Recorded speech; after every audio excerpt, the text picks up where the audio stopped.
Professor Dungeon Master here. I just got back from my spring break in sunny Florida to find a bunch of packages, mostly bills, but one cool box from Goodman Games and another envelope from another one of my favorite game companies, the Merry Mushman. And we're going to open them live and see what's in them today on Dungeon Craft.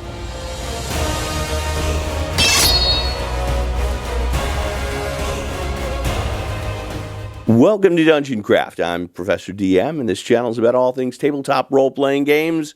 Deathbringer, tell them what they should do. You've ingested poison. Stay until the end of the video if you want the antidote. Okay, I was just thinking they would like and subscribe, click that bell icon, and sign up for the Deathbringer newsletter, but staying till the end is good too. It's always an exciting day when you get review copies from Goodman Games and the Merry Mushman. I don't know what's in these envelopes. I'm going to be opening them live today. Full disclosure, I don't do paid reviews, so I've accepted no remuneration for this video. I don't even know what's inside. With that out of the way, let's check it out.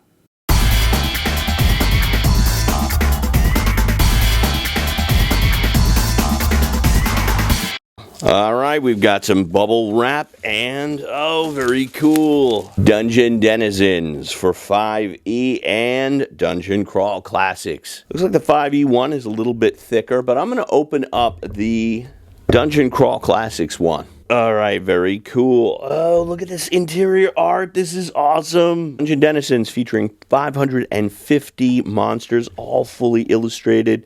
Looks like it's about 500 slick pages with illustrations on every one. Neato, the Fissure Wasp. I've never seen this book before, so I'm just flipping through it. Some new dragons, including the Thought Dragons, a rainbow dragon. Very cool. Oh, look at that demon. You'll immediately recognize the stat block, and converting this to Advanced Dungeons & Dragons or a retro clone like Lamentations of the Flame Princess, Shadow Dark would be really easy. You got initiative bonus, attack bonus, damage, armor class hit dice, hit points, resistances, etc. Lead designers Chris Doyle and Michael Curtis. Chris is a buddy of mine. Michael, you may know him from Stonehell Dungeon. Guest designers, we got Jordan, the H is silent, Bob Mason, that's Bob World Builder, and myself, as well as James Wallace. He published Warhammer after getting the license from Games Workshop back in the 1990s. We also have people like Harley Stroh, Bob Brinkman, Phil Beckwith, and we have Alec Doyle, who was actually my player. So this marks the first occasion where one of my players ended up a designer for something that I worked on. Congratulations, Alec. So I'm just flipping through to give you an idea of how many monsters are here. The Grey Malkin. I love that. That's from Macbeth. Different dryads. The hollow ones. Oh, this is dope. Gaunt, pale-skinned humans, but with emotionless faces and black pits of their vacant eyes. The hollow one's human shape is merely a shell that houses an alien being comprised of writhing tentacles and protoplasm. Ah, I love this. And there's a whole bunch of them with different colors. So cool. I want figures. Iron Spider. I love these kind of clockwork monsters. I think it's really cool. There's a bunch of that stuff in the novel Kel's Legend if you've ever read it. Let's take a look at one of Alec's monsters, the Door Golem. Like other golems, a Door Golem is animated by a breathe life spell and obey their master's commands. These golems are typically constructed by a wizard to guard the entrance to a library, laboratory, treasury, or other important chamber. A Door Golem uses its disguise to pummel unsuspecting thieves and trespassers with a surprise slam attack. Ah, you have learned well, my young Padawan. The Sword Snatcher. I love this one. The Sword Snatcher's prehensile tongue shoots up to 15 feet on a successful hit.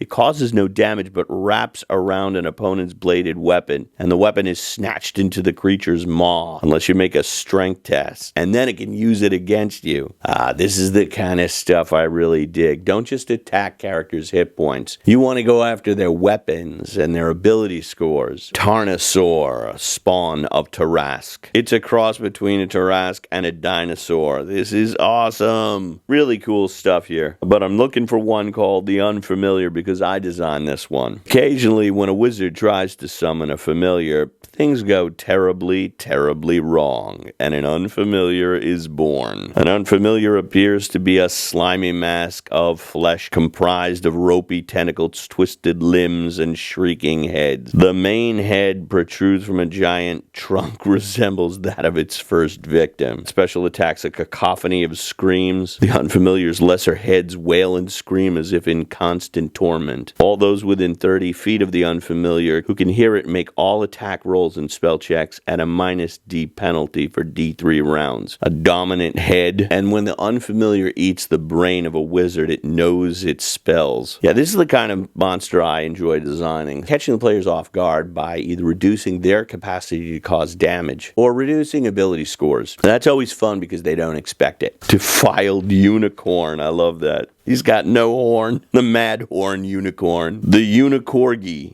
Who doesn't love a cute dog? So you got monsters, both grim, dark, and whimsical. 550 of them. Love this art. Really cool. And I can't wait to throw some of these at my players. There you go. Dungeon Denizens, if you're looking for more monsters, you can get either the DCC or 5e version. The 5e version's got different cover art, and I love it. It's really cool. Like and subscribe. It really helps the channel. Thank you. Next, we're opening this envelope from Merry Mushman, and inside we've got a copy of the Chaos Crier. Issue number 1, a periodical zine for Black Sword Hack and other sword and sorcery adventure games. If you're unfamiliar with Black Sword Hack, he uses the mechanics of Black Hack, which is a roll-under system. You got strength, intelligence, wisdom, dexterity, hit points. You roll a 20-sided die, but you're trying to roll under your ability score, which is between 3 to 18. Black Sword Hack is very much the Elric Conan Kane, if you're familiar with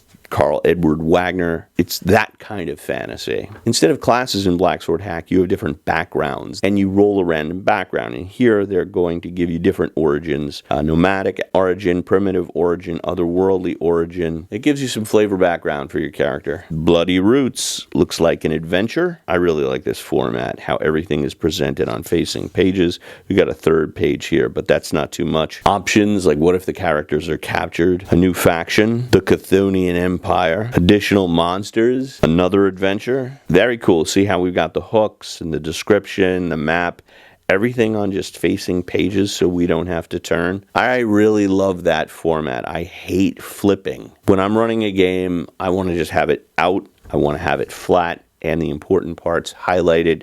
Minimal description. So everything I need is at my fingertips. Otherworldly entities, factions, some carousing rules here. One more adventure, The Sleeper in the Babbling Citadel. I love that title. And this is the kind of stuff that even if you don't play Black Sword Hack or the Black Hack, you could still use it as inspiration for any old school fantasy game, dungeon crawl classics, old school essentials. Oh, they got a comic book on the back. I really dig it. Yeah, I love zines. I love the idea with old school role-playing games that you got the basic system and then you can build out upon it. And I just find old school games are so creative with that. It's one of the reasons I like the OSR so much. Big thumbs up here, and that's available from the Merry Mushman. If you're interested in Dungeon Denizens from Goodman Games or the Chaos Crier from Merry Mushman, you'll find links to these below. You can also sign up for the Deathbringer newsletter below and check out my Dungeon Craft Patreon, where I include tons of bonus content. As always, thanks for supporting independent games, and may all your rolls be 20s. Deathbringer again. I have dibs on the bubble wrap, but you can click on these videos for more Dungeon Craft.